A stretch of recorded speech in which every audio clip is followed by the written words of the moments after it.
When I was in the third grade, one day we had a substitute. I don't remember his last name. All I remember was that his first name was Marvin or Melvin. He looked exactly like Ned Flanders, except he had black hair and didn't wear glasses. One thing I'll always remember is whenever we had him as a substitute, he would say to us that if we finished our work early, then we could draw. And no matter what I did, no matter how hard I tried, I could not finish and I never got to draw. Anyways, in the Christmas of 2005, someone had given me a version of the New Testament. I read it sometimes, but honestly, although I sort of believe in God, I'm not a very religious person.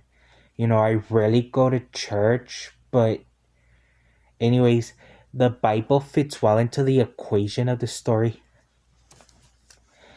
On this day, oh my god, I did something so stupid. Because we were working, and then out of nowhere, I came up to him as he was sitting at the teacher's desk. And then I started asking a whole bunch of weird questions like, do you feel sad sometimes? And he willingly answered. And then I asked him if he believed in God. And he said that he did.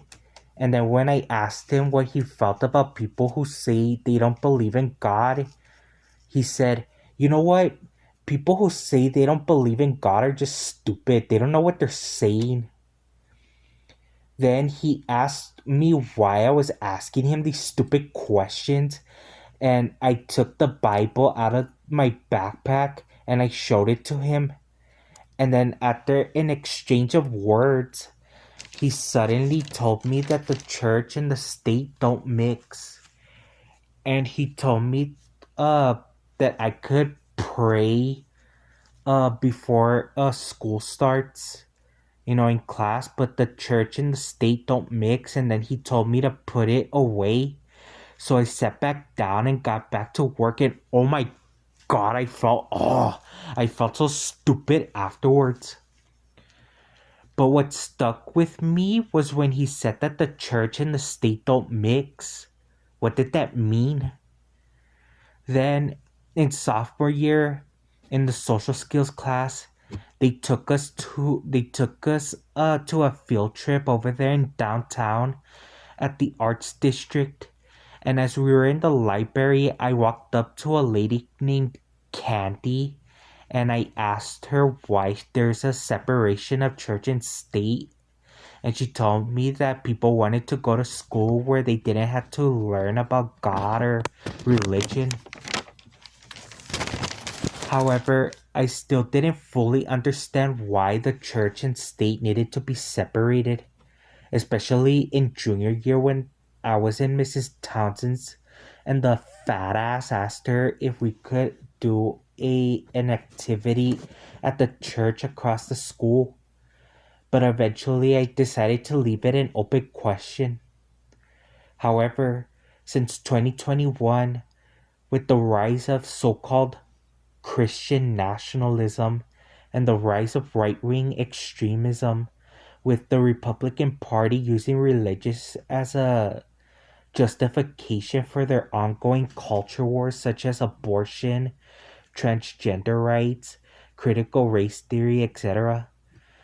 I finally realized how important it is to keep the church and state separated, because I finally found out that the reason why Thomas Jefferson wanted the church and state separated was because if the government imposes laws based on religion, then that violates the freedom of religion, which is exactly what these MAGA Republicans are doing right now.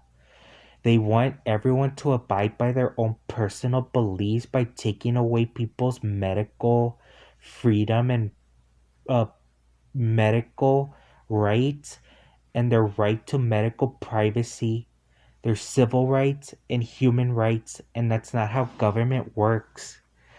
The government's job is to shut up listen to what the people want to say and do what the people want them to do, not the other way around. But I won't say much about that any further. Over the years, I became more agnostic, but if I could, I would go to church and talk to God more, but I can't with these idiots using religion as a political weapon and consequently giving God, the church, and the Bible a bad name. But still, how could I have been so stupid? I didn't even know what the hell I was doing or saying. I just walked up to that substitute all randomly. I didn't even think about what I was gonna say to him. And after that, I never took the Bible with me ever again. And although I still have it, I try not to read it because I get flashbacks and that discourages me from reading it. Jesus.